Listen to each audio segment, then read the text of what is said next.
Get ready for the first ever complete animated reconstruction of a William Hartnell Doctor Who story, Galaxy 4.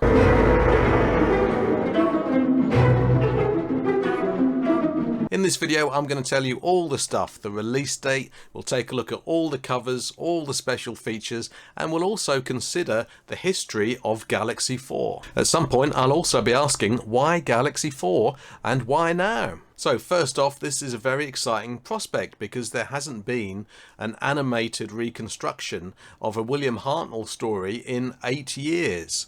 Yeah, about 8 years ago, episodes 4 and 5 of The Reign of Terror were animated and put on the Reign of Terror DVD, funnily enough, as you'd expect. And then the final episode of The 10th Planet, a really classic episode, a really pivotal episode, got animated and was released on the 10th Planet DVD. But the interesting thing about this Galaxy 4 release is that only one of the episodes exists in full. And actually, even then, I think there might be 30 seconds missing from the end of it or something like that. And then there's a few minutes long clip from episode 1, which has been released before on a documentary called The Missing Years, which got released on VHS and also on this very nice Lost in Time DVD box set, which has got loads of stuff on there. All the kind of orphaned episodes pretty much from the early years of Doctor Who are on this box set, and it's well worth having even now. But here's the really extraordinary thing about this release. They haven't just animated the missing episodes of Galaxy 4,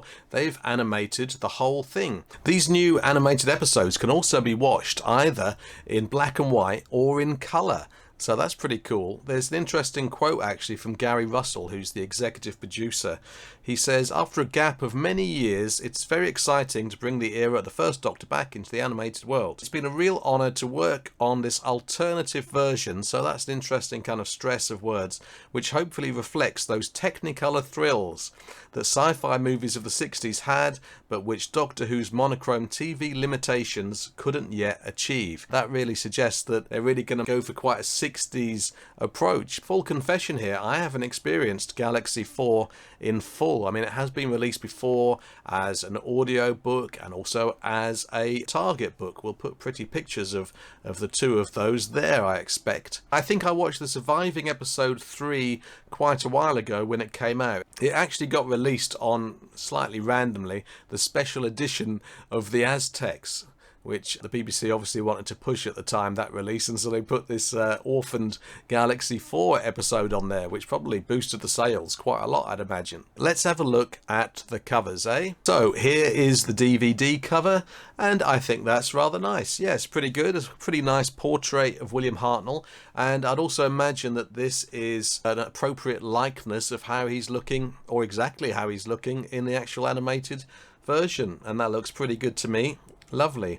And then you have a Dravin in the background. I mean, the story involves a rather Terry Nation-like concept of the Dravins being locked in war, I believe, with these robots called the Chumbleys. Or at least Chumbleys is a nickname that Vicky, who is a companion to the Doctor in this story, along with Stephen, she gives them this nickname of the Chumbleys. And so that's something at least. I mean, it's a rubbish name, isn't it?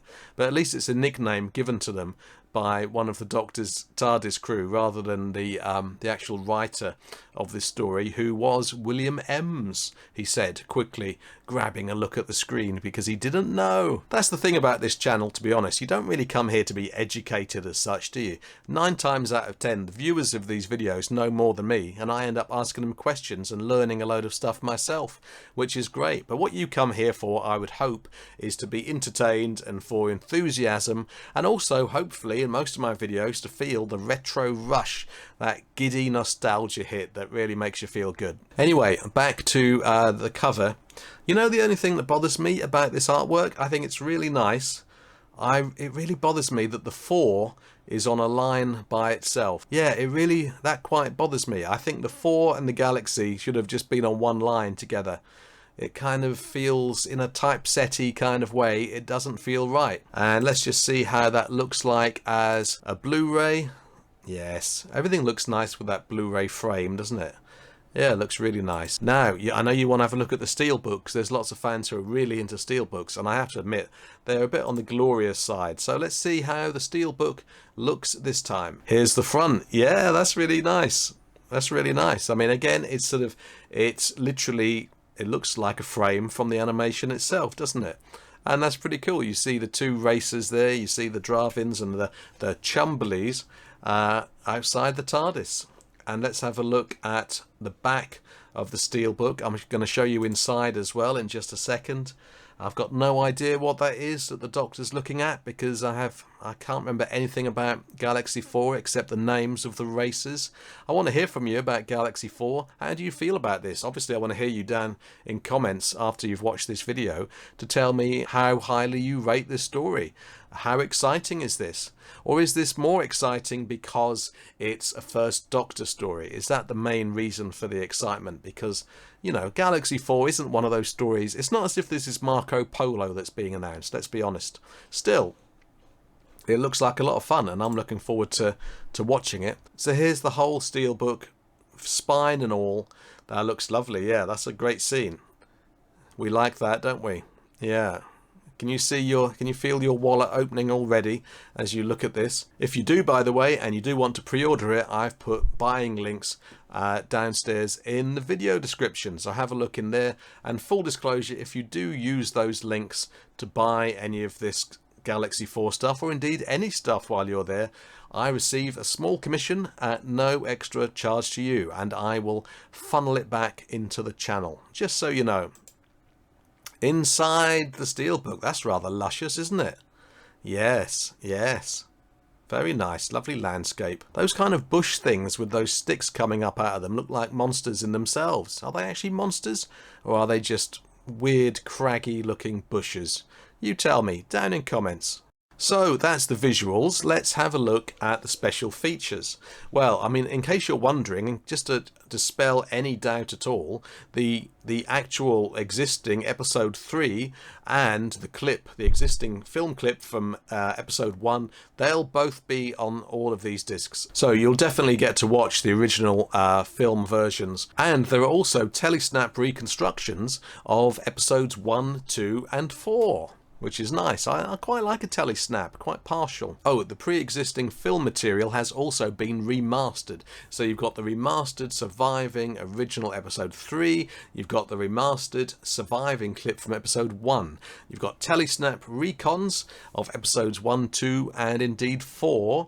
And then you've got audio commentaries. No word yet on who these audio commentaries are by, but it'd be nice to think that Peter Purvis, for one, would be involved with that. And wouldn't it also be lovely to have Maureen O'Brien there chatting away about her memories of making this story? Then there's a making of documentary, which is going to be nice. I love a making of documentary. Those tend to be my favourites, really, of all the extras on the DVDs and the Blu-rays.